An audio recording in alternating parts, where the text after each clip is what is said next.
उन प्रश्नों के जवाब समझेंगे अभी।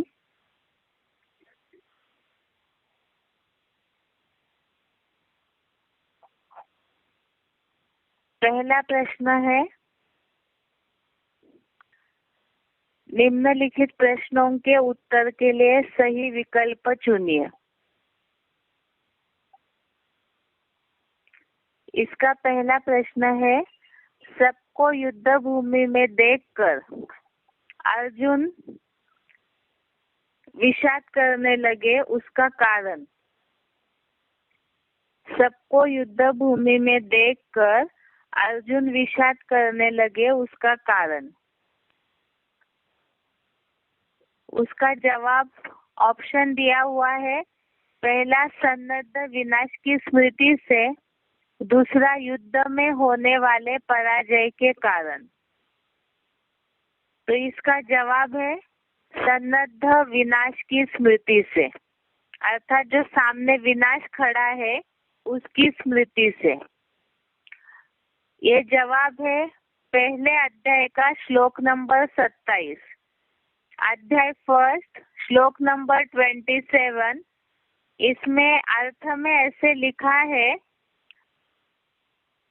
अर्जुन धर्म युद्ध हेतु तैयार खड़े हुए। उन सब सगे संबंधियों की भावुक हृदय से समीक्षा करके, माना निरीक्षण करके, उन सब के मोह में बड़ी दया से पूरा भरा हुआ उनके सन्नद्ध विनाश की स्मृति से विषाद करते हुए बोला। अर्थात जो सामने विनाश खड़ा है उसके बारे में सोच करके अर्जुन विषाद करने लगे।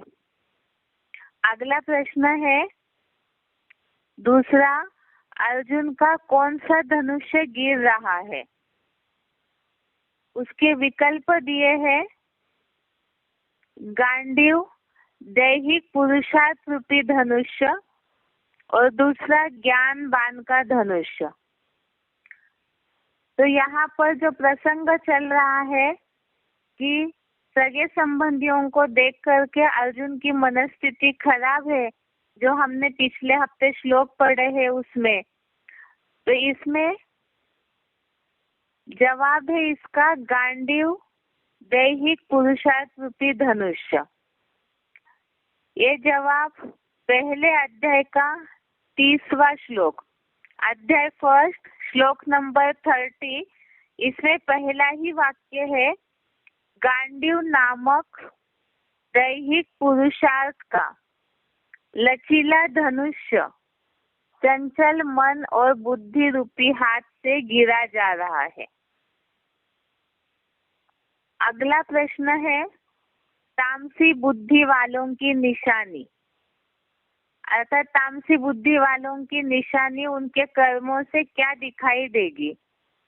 इसमें विकल्प दिया है, ऑप्शन दिया है, एटम बम बनाने वाले विश्व कल्याणकारी है, और दूसरा ऑप्शन है, विश्व कल्याणकारी बातों को विपरीत अर्थ से जानते हैं। तामसी बुद्धि वालों का हमने 18वें अध्याय के 32वें श्लोक में समझा है। यहाँ पे इसका अर्थ, इसका जवाब है सेकेंड ऑप्शन, विश्व कल्याणकारी बातों को विपरीत अर्थ से जानते हैं और तामसी बुद्धि वाले हैं। इसमें आप देखिए श्लोक नंबर 18वें अध्याय का 32वां श्लोक, अध्याय 18, श्लोक नंबर 32। इसमें ऐसे आया है, पाप में कलयुगी तमोगुण से ढकी हुई जो बुद्धि विदेशी विधर्मियों के अधर्म को अति देहांकार के कारण धर्म और सारे विश्व कल्याणकारी अर्थों को विपरीत रूप से मानती है। धर्म और सारे विश्व कल्याणकारी अर्थों को विपरीत रूप से मानती है। अगला प्रश्न है, आत्म भाव को देखना यह किनकी विशेषता है? अर्थात आत्मिक दृष्टि से देखना, आत्मा की नजर से देखना, यह किन की विशेषता है? ऑप्शन दिया है राजसी ज्ञान और दूसरा ऑप्शन है सात्विक ज्ञान। तो आत्म भाव को देखना ये सात्विक ज्ञान वालों की निशानी है, जिसके लिए 18वें अध्याय का 20वां श्लोक, अध्याय 18 श्लोक नंबर 20, इसमें ये बात आई है, ज्ञान द्वारा जिस स्वर्गीय शूटिंग के अद्वैतवादी ज्ञान द्वारा आकृति से अलग अलग हुए सब प्राणियों में अखंड अविनाशी एक परमात्मा की पुरुषोत्तम संगम युग में संग्रहित योग ऊर्जा रूप आत्म भाव को देखता है, उसे साक्षात ईश्वरीय सात्विक ज्ञान का अविनाशी सार ही जान। तो यहाँ आत्म भाव को देखता है और सात्विक ज्ञान वालों की निशानी बताई है। अगला प्रश्न है, राजसी ज्ञान वालों का गुणधर्म होगा। पहला ऑप्शन है जाति, भाषा, धर्म को अलगाव की विधि से जानेंगे। दूसरा राजाई का राजयोग का ज्ञान। तो इसमें राजसी ज्ञान वालों का गुणधर्म है, पहला ऑप्शन जवाब है जाति, भाषा, धर्म को अलगाव की विधि से जानेंगे। ये है श्लोक नंबर 31, 18वें अध्याय का श्लोक नंबर 31। इसमें ये बात आई है,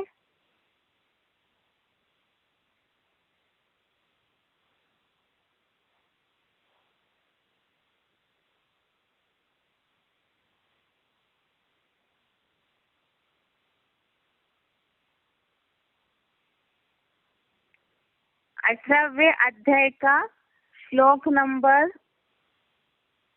21, अध्याय 18 श्लोक नंबर 21। इसमें राजसी ज्ञान वालों का गुणधर्म बताया है, जो द्वैतवादी द्वापर कलयुगी ज्ञान सब प्राणियों में भौतिक 23 तत्वों की दैहिक भिन्नता द्वारा नर निर्मित जाति, धर्म, भाषा आदि के नाना भावों में अलगाववादी पराई विधि से जाने।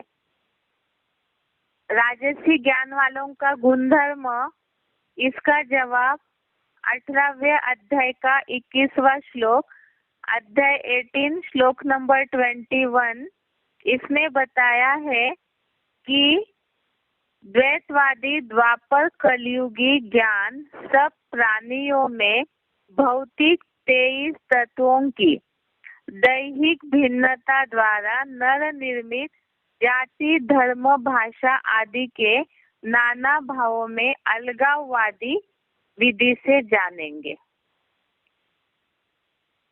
अभी अगले प्रश्न है, निम्नलिखित प्रश्नों के संक्षेप में उत्तर दीजिए। पहला प्रश्न है, युद्ध भूमि में अर्जुन ने किन किन संबंधियों को देखा? युद्ध भूमि में अर्जुन ने किन किन संबंधियों को देखा? तो ये पहले अध्याय का प्रश्न है। इसका जवाब पहले अध्याय का 26वां श्लोक, अध्याय 1 श्लोक नंबर 26। इसमें बताया है, धर्म युद्ध भूमि में खड़े हुए पितृपक्ष के आसुरी धर्मों के बीच पूर्वजों को उसी तरह विपक्ष में खड़े भीष्म जैसे प्रपिता रूप बाबाओं को, विद्वान आचार्यों को, पुत्रों को, मामाओं, भाइयों, पौत्रों, मित्रों, ससुरों और उसी तरह और भी अनेक सगे संबंधियों को अर्जुन ने युद्ध भूमि में देखा। अगला प्रश्न है, सात्विक बुद्धि वाला किस स्वभाव का होता है? सात्विक बुद्धि वाला किस स्वभाव का होता है? इसका जवाब है 18वें अध्याय का 30वां श्लोक, अध्याय 18, श्लोक नंबर 30। सात्विक बुद्धि वाला किस स्वभाव का होता है? जो बुद्धि समाज, देश और काल अनुसार कर्मों में लगने और न लगने, कृत कार्य व अकार्य को, भय और निर्भयता को तथा दैहिक, दैविक और भौतिक दुखों के बंधन व मुक्ति को सच्ची गीता एडवांस ज्ञान द्वारा जानती है, वह सत्वगुणी है। इसका तो हमने बहुत लंबा अर्थ समझा है कि जो सात्विक बुद्धि वाले हैं वो समाज, देश और काल अनुसार कब कर्म करना है, कब नहीं करना है, कौन सा करने योग्य कार्य है और कौन सा नहीं है, भय और निर्भयता क्या है और दैहिक, दैविक, भौतिक दुखों का बंधन क्या है और उसकी मुक्ति का रास्ता, और सबकी समझ सात्विक बुद्धि वालों में होगी। क्योंकि बुद्धि अर्थात निर्णय और परख शक्ति, तो समय पे सही बातों का निर्णय लेंगे, समय पे सही बातों को परखेंगे। अगला प्रश्न है, राजसी बुद्धि वाला किसका भेद समझ नहीं पाता? राजसी बुद्धि वाला किसका भेद समझ नहीं पाता? इसका जवाब है 18वें अध्याय का 31वां श्लोक, अध्याय 18, श्लोक नंबर 31। जवाब है, धर्म और अधर्म को समाज, देश और कालक्रम से और कर्तव्य और अकर्तव्य को, इन चीजों के भेद को राजसी बुद्धि वाला समझ नहीं पाएगा। अर्थात धर्म और अधर्म में क्या अंतर है और समाज, देश और कालक्रम के अनुसार कौन सा कर्तव्य करना चाहिए और कौन सा नहीं करना चाहिए, इसके बीच का अंतर राजसी बुद्धि वाले समझ नहीं पाएंगे। उसके साथ साथ इसके अर्थ में ये भी लिखा है कि व्यक्ति पदार्थ की आसक्ति के कारण वो गलत ढंग से जान पाते हैं। ये है राजसी बुद्धि वालों का जवाब। अगला प्रश्न है, हमने शिव बाबा के मुख से तामसी बुद्धि की निशानी समझी थी, तो क्या समझा था?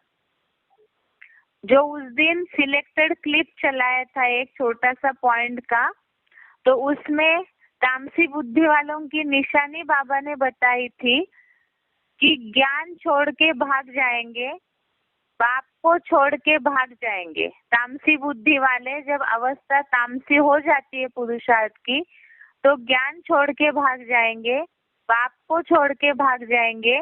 मिनी मधुबन वाले मिनी मधुबन, गीता पाठशाला वाले गीता पाठशाला और ज्ञान सरोवर वाले ज्ञान सरोवर छोड़ के भाग जाएंगे।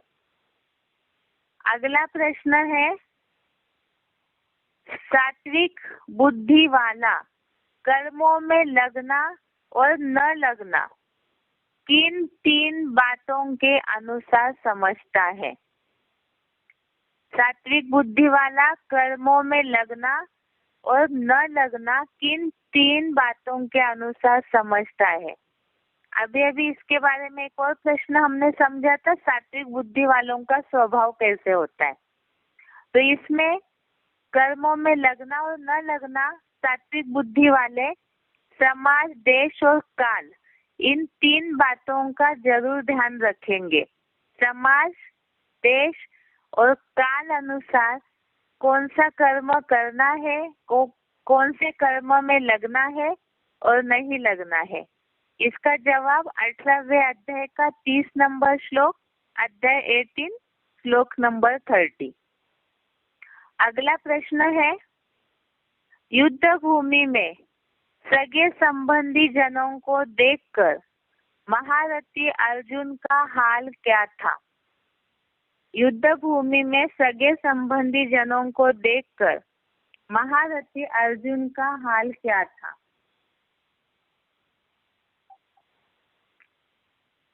इसका जवाब अध्याय 1 श्लोक नंबर 30। एक तो 28, 29 इस श्लोक में भी बताया है। अध्याय 1 श्लोक नंबर 28, 29 और 30 में भी वही बातें बताई हुई है विस्तार से। पहला 28 और 29 में जो अर्थ लिखा हुआ है कि दैहिक सगे संबंधियों को मनमाना धर्म अधर्म का युद्ध करने के लिए उत्सुक देखकर मेरे अंग दैहिक लगाव के कारण पूरे ही शिथिल हो रहे हैं। कुछ भी बोलने के लिए मुख अत्यंत सूख रहा है तथा निराशा से मेरे सारे शरीर में कंप और रोंगटे खड़े हो रहे हैं, जैसे आत्मबल क्षीण हो गया है। और 30 नंबर श्लोक, अध्याय 1 श्लोक नंबर 30, इसमें भी इस वर्णन को बताया है। गांडीव नामक दैहिक पुरुषार्थ का लचीला धनुष चंचल मन और बुद्धि रूपी हाथ से गिरा जा रहा है। अचानक बुखार आने जैसी त्वचा भी सब ओर से दहक रही है। इतना शिथिल हो कि खड़े रहने में भी जैसे अशक्त हो और मेरा किम कर्तव्य विमूढ़ मना मन चकरा सा रहा है। और सगे संबंधियों के प्रति जो मोह अंधकार हुआ है उसके कारण विपरीत फल सूचक शकुन अपशकुन देख रहा है। ये है युद्ध भूमि में सगे संबंधियों को देखकर महारथी अर्जुन का जो हाल हुआ। अगला प्रश्न है, किन 3 प्रकार के दुखों के बंधन को जानना सात्विक बुद्धि कहा जाता है।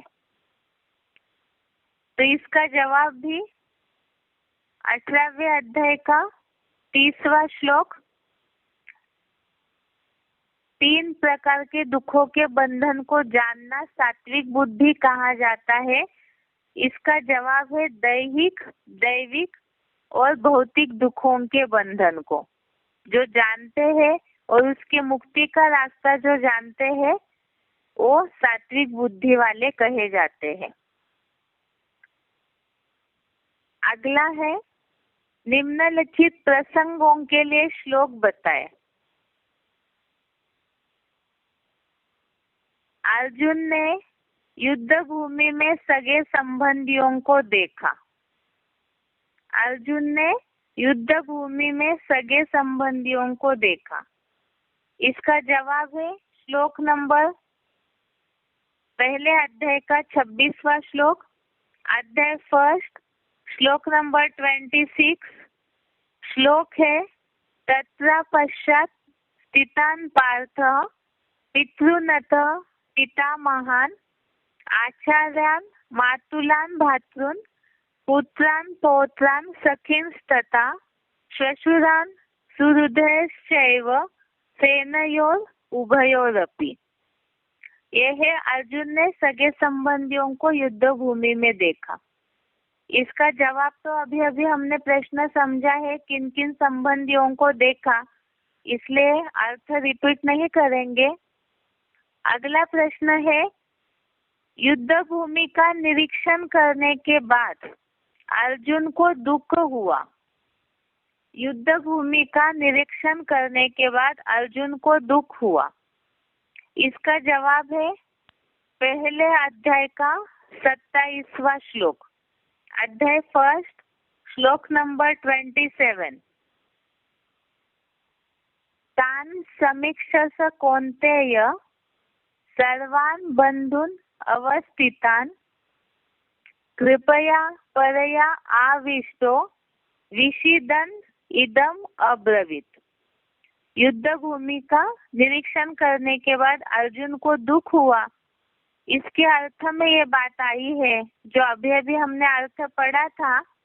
अर्जुन धर्म युद्ध हेतु तैयार खड़े हुए उन सब सगे संबंधियों की भावुक हृदय से समीक्षा करके अर्थात निरीक्षण करके उन सब के मोह में बड़ी दया से पूरा भरा हुआ उनके सन्नद्ध विनाश की स्मृति ही विषाद करते हुए यह बोला। विषाद अर्थात दुख करते हुए। अगला प्रश्न है, सगे संबंधियों के मोह के कारण अर्जुन को बीमारी सी अनुभव होने लगी। सगे संबंधियों के मोह के कारण ही अर्जुन को बीमारी सी अनुभव होने लगी। इसका श्लोक है फर्स्ट अध्याय का 29 श्लोक और 30 नंबर श्लोक। पहले अध्याय का 29 और 30 नंबर श्लोक। 29 नंबर श्लोक है, सीदंती मम गात्राणि मुखम च परिशुष्यति वेपतुश्च शरीरे में रोमहर्षश्च जायते। और 30 नंबर श्लोक है जिसमें अर्जुन की जो स्थिति है, जो बीमारी सी महसूस करने लगा संबंधियों के मोह के कारण। अध्याय फर्स्ट, श्लोक नंबर 30। गांडीवम संसते हस्तात् वक्चैव परिधय्यते न च शक्नोमि अवस्थातुं भ्रमतीव च मे मनः निमित्तानि च पश्यामि विपरीतानि केशव। अगला प्रश्न है, अर्जुन ने बोला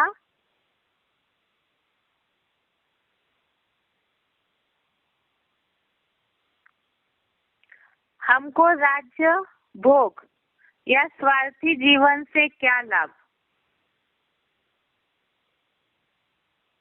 इसका श्लोक नंबर है 32, अध्याय फर्स्ट का श्लोक नंबर 32 जो आज पढ़ना है हमें। किम नो राज्येन गोविंद किम भोगे जीवितेन वा एषामर्थे कांक्षितन्नो राज्यं भोगा सुखानि च त इमे वस्थितः युद्धे प्राणान् त्यक्त्वा धनानि च। अगला प्रश्न है, आत्मभाव को देखने वाला सात्विक ज्ञान है। आत्मभाव को देखने वाला सात्विक ज्ञान है। ये है 18वें अध्याय का 20वां श्लोक, अध्याय 18 श्लोक नंबर 20। सर्वभूतेषु एन एकम भावम अव्ययम ईक्षते अविभक्तम विभक्तेषु तद ज्ञानम विद्धि सात्विकम। इस तरह से ये रविवार के जो परीक्षा हुई है उसके प्रश्नों के जवाब है। अभी आज का जो श्लोक पढ़ना है पहले अध्याय का 32 और 33 श्लोक। अध्याय फर्स्ट श्लोक नंबर 32, 33।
श्लोक है 32-33वां श्लोक।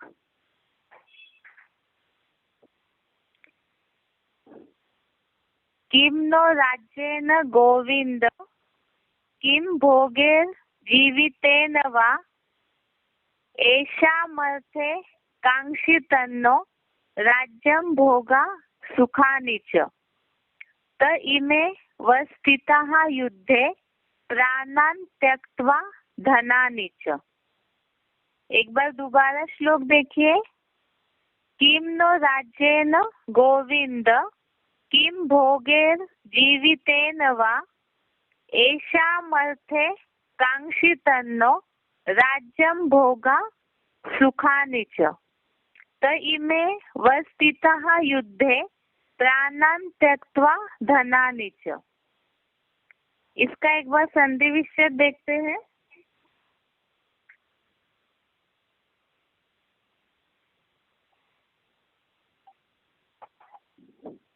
संधि विच्छेद है किम न राज्येन गोविंद किम भोगे जीवितेन वा एषाम् अर्थे कांक्षितं न राज्यं भोगा सुखानि च त इमे अवस्थिताः युद्धे प्राणान् त्यक्त्वा धनानि च। फिर से दोबारा देखिए संधि विच्छेद। किम न राज्येन गोविंद किम भोगे जीवितेन वा एषाम् अर्थे कांक्षितं न राज्यं भोगा सुखानि च त इमे अवस्थिताः युद्धे प्राणान् त्यक्त्वा धनानि च। अभी इसका अर्थ देखते हैं। पहला शब्द है गोविंद।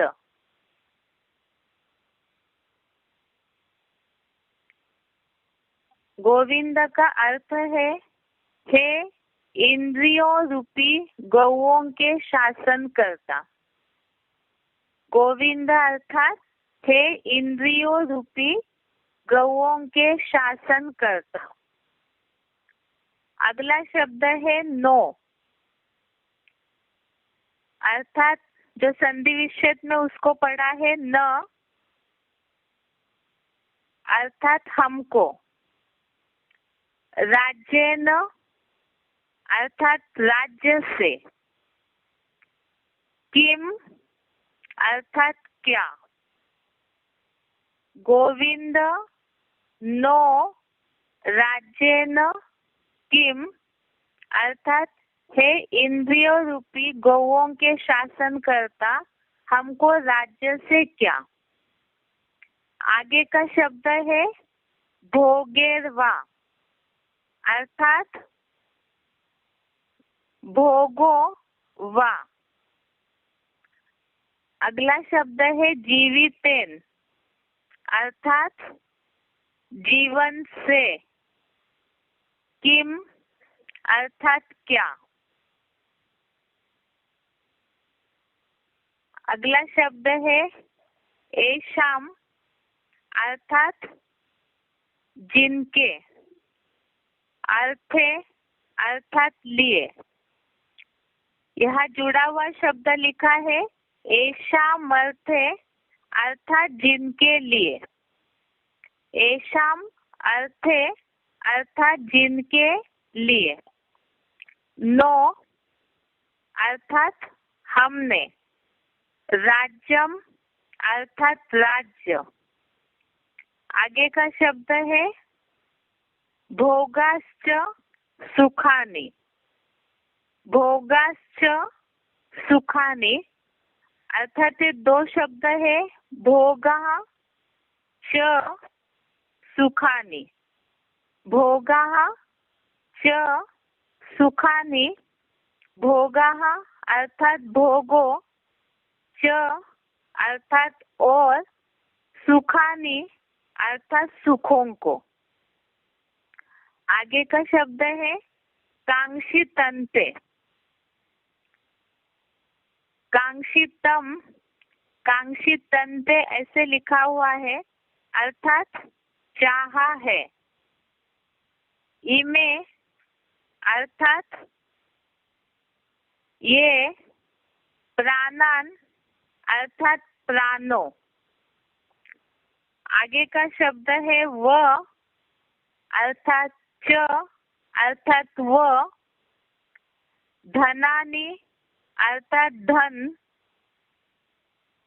त्यक्त्वा अर्थात त्याग कर, युद्धे अर्थात युद्ध में जमकर, अवस्थितः अर्थात खड़े हुए हैं। एक बार दोबारा देखिए शुरू से। गोविंद अर्थात है इंद्रियों रूपी गौओं के शासन करता। नो अर्थात हमको, राज्येन अर्थात राज्य से, किम अर्थात क्या। आगे है भोगेर्वा अर्थात भोगो वा। आगे का शब्द है जीवितेन अर्थात जीवन से, किम अर्थात क्या। किम अर्थात जिन, जीवितेन अर्थात जीवन से, किम अर्थात जिन, येषाम अर्थे अर्थात जिनके लिए, नो अर्थात हमने, राज्यम अर्थात राज्य। एक बार इसको दोबारा देखिए। जीवितेन अर्थात जीवन से, किम अर्थात क्या। जीवितेन अर्थात जीवन से, किम अर्थात क्या, येषाम अर्थे अर्थात येषाम अर्थात जिन, अर्थे अर्थात के लिए, नो अर्थात हमने, राज्यम अर्थात राज्य। आगे का शब्द है भोगाश्च सुखानि अर्थात भोगों और सुखों को। कांक्षितन्ते अर्थात चाहा है। इमे अर्थात वही, ए प्राणान अर्थात प्राणों, च अर्थात व, धनानि अर्थात धन, त्यक्त्वा अर्थात त्याग कर, युद्धे अर्थात युद्ध में, अवस्थितः अर्थात युद्धे अवस्थितः अर्थात युद्ध में जमकर खड़े हुए हैं। तो इसका अर्थ हुआ, हे इंद्रियों रूपी गौओं के शासन करता, हमको राज्य से क्या, भोगों व जीवन से क्या, जिनके लिए हमने राज्य और भोगों और सुखों को चाहा है, वही ये प्राणों व धन को त्याग कर युद्ध में जमकर खड़े हुए हैं। एक बार दोबारा देखिए। हे इंद्रियों रूपी गौओं के शासन करता, हमको राज्य से क्या, भोगों व जीवन से क्या, जिनके लिए हमने राज्य और भोगों और सुखों को चाहा है, वही ये प्राणों व धन को त्याग कर युद्ध में जमकर खड़े हुए हैं। अर्थात गोविंद का अर्थ तो कई बार मुरलियों से भी आता है, अर्थात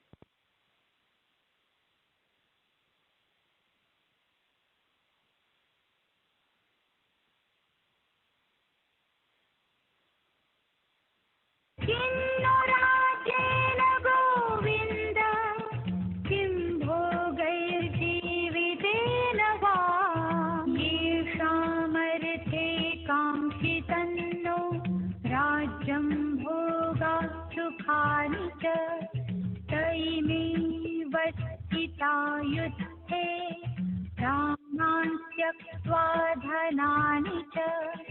हे इंद्रियों रूपी गौओं के शासनकर्ता, हमको राज्य से क्या, ऐसे ही भोगों व स्वार्थी जीवन से क्या लाभ, क्योंकि जिन संबंधियों के लिए हमने राज्य, भोगों और सुखों को अपना घराती समझ चाहा है, वही ये दुश्मन बनकर प्राणों व धन धाम को त्याग कर धर्म अधर्म के विशाल युद्ध में जमकर खड़े हुए।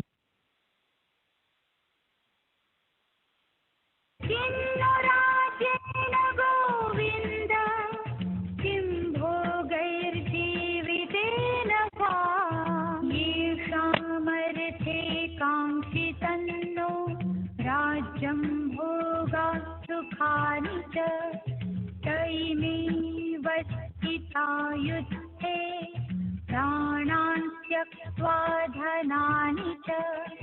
हे इंद्रियों रूपी गौओं के शासनकर्ता, हमको राज्य से क्या, ऐसे ही भोगों व स्वार्थी जीवन से क्या लाभ, क्योंकि जिन संबंधियों के लिए हमने राज्य, भोगों और सुखों को अपना घराती समझ चाहा है, वही ये दुश्मन बनकर प्राणों व धन धाम को त्याग कर धर्म अधर्म के विशाल युद्ध में जमकर खड़े हुए।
हम श्लोक का अर्थ समझ रहे थे।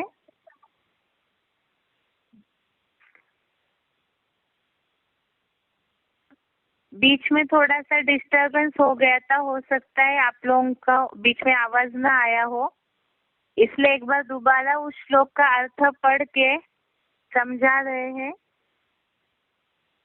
हे इंद्रिय रूपी गौओं के शासन करता, हमको राज्य से क्या, भोगों व जीवन से क्या, जिन जिसके लिए हमने राज्य और भोगों सुखों को चाहा है, वही ये प्राणों व धन को त्याग कर युद्ध में जमकर खड़े हुए हैं। अभी तक हम जो श्लोक का कनेक्शन देख रहे थे, ऊपर जो समझते आए पिछले हफ्ते कि युद्ध भूमि की हालत देख करके अर्जुन की मनस्थिति डगमग हो रही थी, उनको बीमारी से अनुभव होने लगी। और जैसे पिछले हफ्ते का पहला श्लोक देखा हमने 31 नंबर का, 31 नंबर का श्लोक, उसमें जैसे अर्जुन ने बोला है कि मैं निराला महत्वाकांक्षी बनकर विश्व विजय नहीं चाहता, स्वर्गीय सुख, स्वर्गीय राज्य या विष्णु लोक के अतीन्द्रिय सुख को भी नहीं चाहता।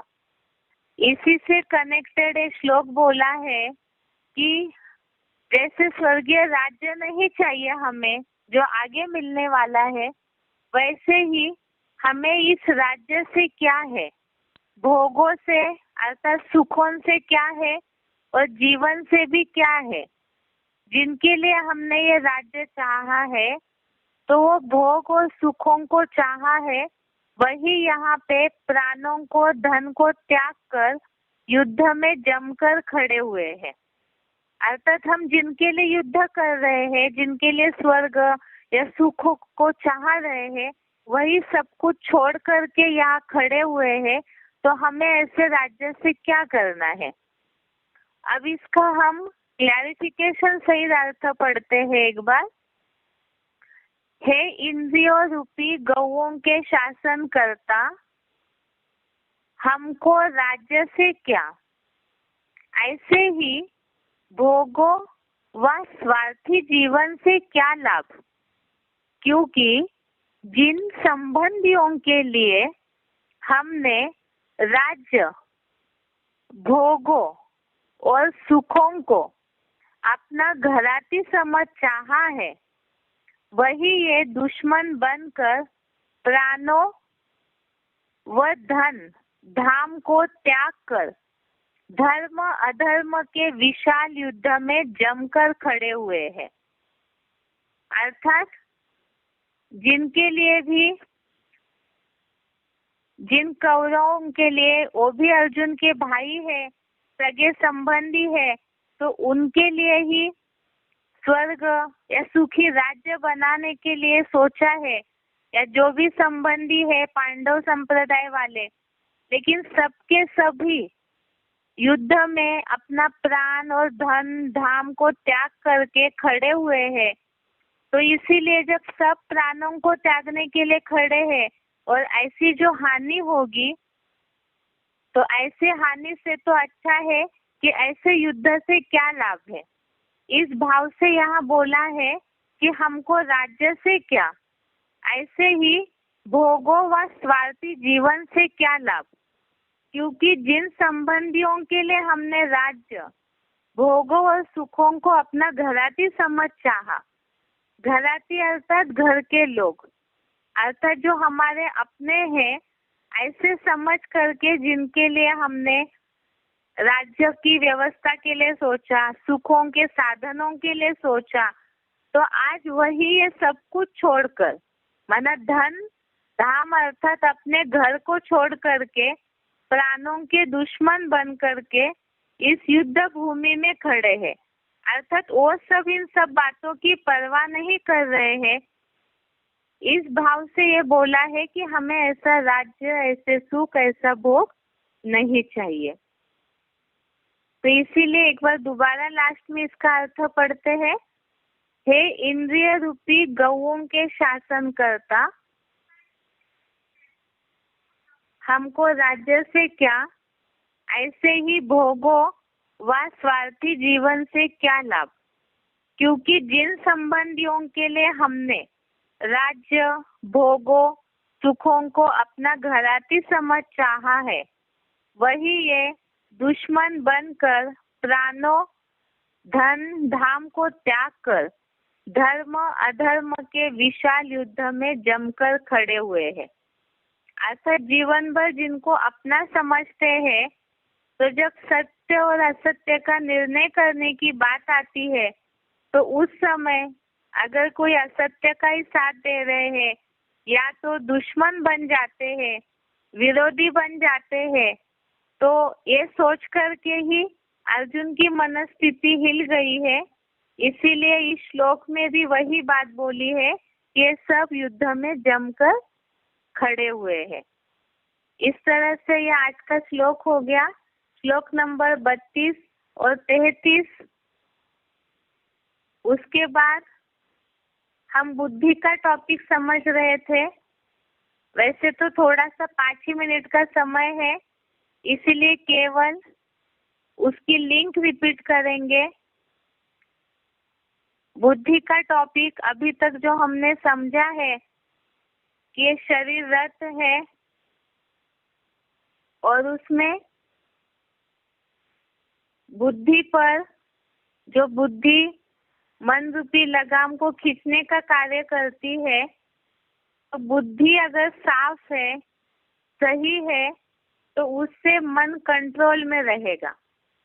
जिस आधार से हमने ये बातों को समझा है कि आत्मा ही अपना मित्र और शत्रु बनती है, क्योंकि बुद्धि क्षीण हो गई है। इस कारण चंचल मन घोड़े की तरह दौड़ते रहता है इंद्रिय सुखों में। इसीलिए आत्मा अगर आत्मिक स्टेज में स्थित हो जाए तो बुद्धि अपने आप ही स्थिर होकर, एकाग्र होकर के सही निर्णय लेने लगे, तो आत्मा ही अपना मित्र बन जाएगा। जिसके लिए हमने ये समझा है कि बुद्धि निर्णय गलत कब लेने लगती है, जब देहभान बढ़ा।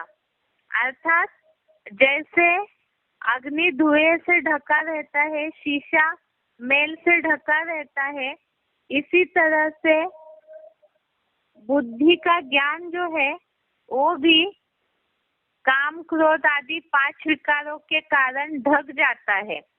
देहभान, ये जो मिट्टी है, धूल है, यही पाप का मूल कारण है, जिसके कारण बुद्धि का ज्ञान ढक जाता है।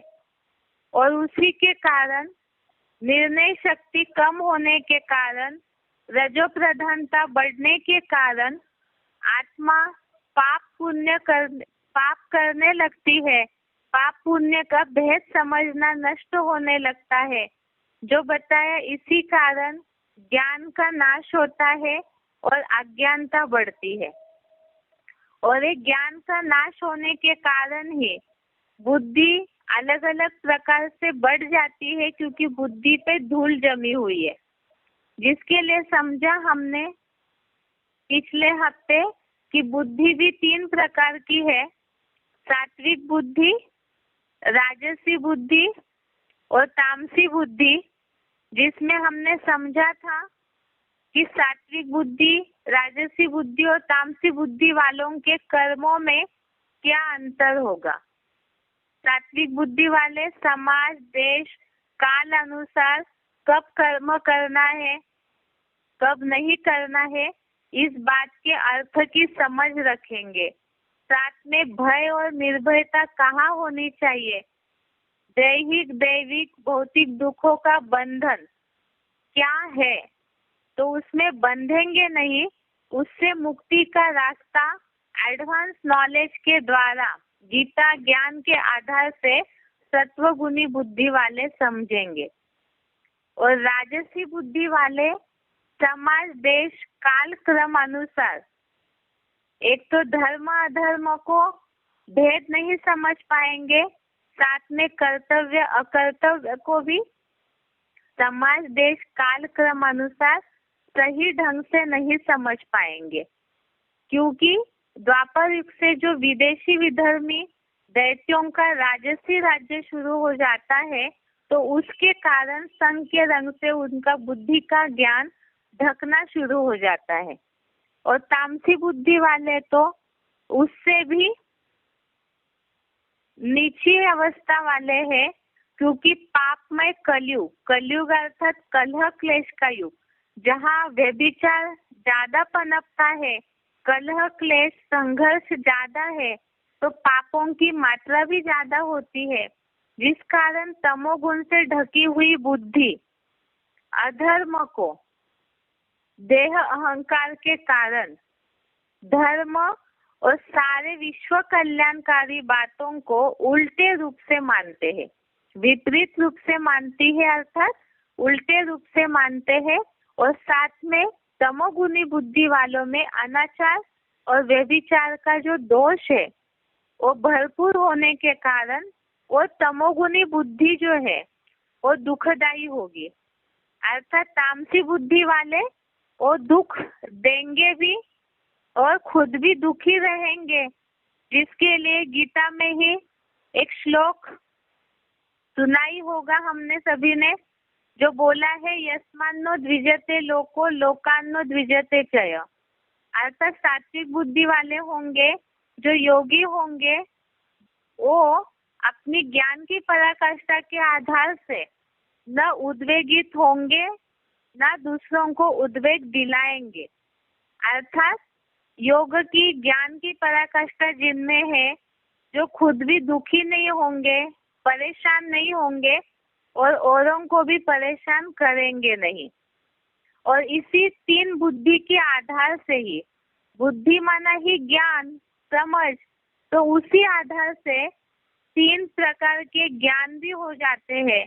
ये तो हम एडवांस के शुरुआत से फाउंडेशन से ही समझते हैं कि हर चीज चार अवस्थाओं से प्रसार होती है। यहाँ इसी प्रकार से ज्ञान की तीन प्रकार की निशानियां बताई है। जैसी बुद्धि वैसे ही ज्ञानी होंगे, तो उनके कर्मों की निशानी बताई हुई है, क्योंकि ज्ञान अर्थात समझ, और समझ कर्मों के द्वारा दिखाई देगी। तो सात्विक बुद्धि वाले सात्विक ज्ञानी होंगे, राजसी बुद्धि वालों में राजसी ज्ञान होगा और तामसी बुद्धि वालों में तामसी ज्ञान होगा। इसके अर्थ को भी हमने समझा है पिछले हफ्ते। सात्विक ज्ञान वाले जो है उनकी निशानी बताई हुई है कि वो संगम युगी स्वर्गीय शूटिंग के अद्वैतवादी ज्ञान द्वारा आकृति से अलग अलग हुए सब प्राणियों में अखंड अविनाशी एक परमात्मा की पुरुषोत्तम संगम युग में संग्रहित योग ऊर्जा रूप आत्म भाव को देखता है। उसे साक्षात ईश्वरीय सात्विक ज्ञान का अविनाशी सार जान, अर्थात जो आत्मिक दृष्टि से देखते हैं, जो संगम युग में परमात्मा की जो योग ऊर्जा संग्रहित होती है, आत्माओं में योग ऊर्जा इकट्ठी हो जाती है, तो उसी नजर से आत्म भाव से ही वो सभी को देखते हैं, आत्मिक दृष्टि से सभी को देखेंगे। उसके बाद राजसी ज्ञान वालों की निशानी बताई है द्वैतवादी द्वापर कलयुगी ज्ञान। सब प्राणियों में भौतिक 23 तत्वों की दैहिक भिन्नता द्वारा नर निर्मित जाति धर्म भाषा आदि के नाना भावों में अलगाववादी पराई विधि से जाने। उस द्वैतवादी दैत्यों के हिंसक ज्ञान को रजोगुनी जान, अर्थात द्वापर युग से मनुष्यों के द्वारा जो अलग अलग जाति धर्म और भाषाएं निर्माण हुई, उसके साथ अलगाववाद निर्माण हुआ और इसी के कारण संप्रदायवाद निर्माण हुआ, जो हमने राजसी बुद्धि वालों की निशानी समझी है कि वो व्यक्ति या पदार्थ की आसक्ति के कारण गलत ढंग से कर्तव्य को जानेंगे। जब गलत ढंग से जानते हैं तो द्वापर युग में द्वैतवादी युग में हिंसक गुण अपनाना शुरू होता है। तो इसीलिए ऐसे जो दैत्यों का ज्ञान है, जो हिंसा करने वाला है, वो रजोगुनी ज्ञान है। और तामसी गुण ज्ञान वालों की निशानी बताई कि जो बेहद रंगमंचीय वसुदैव कुटुंबकम के कार्य में बिना कारण जड़ देहा आकृति में यो ही आसक्त हुआ, सब कुछ यही हमारा संप्रदाय है। ऐसी संकुचित तत्वहीन समान अल्प बाल बुद्धि है, वह पापी कलयुग का फूट डालने वाला तामसी ज्ञान कहा गया है।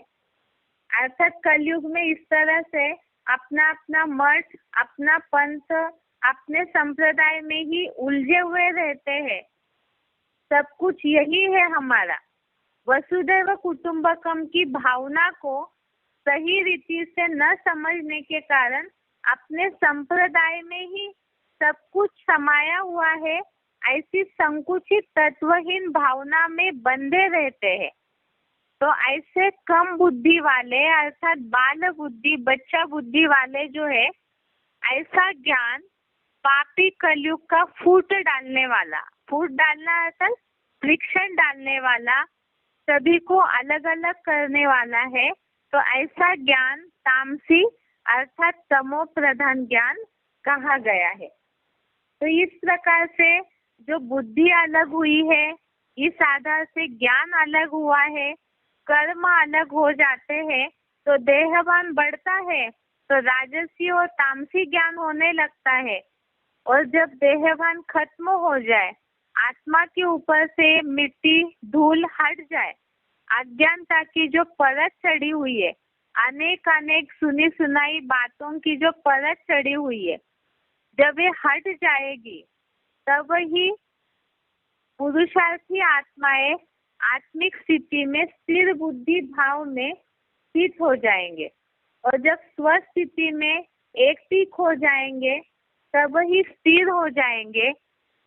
तो इसीलिए कल से हमें समझना है स्वस्थिति क्या है, आत्मिक स्थिति क्या है, कैसे स्वर्गीय सुखों का बुद्धि अनुभव कर सकती है। क्योंकि बुद्धि ग्राह्य अतीन्द्रिय सुख ही सब कुछ है, ये हमने समझा। लेकिन वो अतीन्द्रिय सुख की बुद्धि से, वाइब्रेशन से ग्रहण करने वाला जो सुख है, वो कैसे मिल सकता है, उसे समझना जरूरी है। क्योंकि जब उस सुख का महत्व अनुभव होने लगेगा, तो साधनों के आधार से जो देहभान का सुख, अल्पकाल का क्षणभंगुर सुख ले रहे, इंद्रियों का सुख ले रहे हैं, अपने आप ही उससे आसक्ति हटेगी। आसक्ति इसलिए नहीं हट पा रही अभी, क्योंकि इंद्रिय सुख ही सब कुछ मान चुका है मनुष्य। जब उससे भी बड़ा सुख क्या है, उसको मिलने का रास्ता कैसे ढूंढा जा सकता है, और रास्ता गीता के आधार से, श्लोकों के आधार से समझेंगे, तो इंद्रिय सुख उसके आगे कुछ भी नहीं है। ये जब समझ में आएगा, बुद्धि से अज्ञान हट जाएगा, तब ही बुद्धि भली भांति स्थिर हो जाएगी। आज के लिए यहाँ तक ही। कल अगला श्लोक देखेंगे और बुद्धि का अगला टॉपिक। ओम शांति।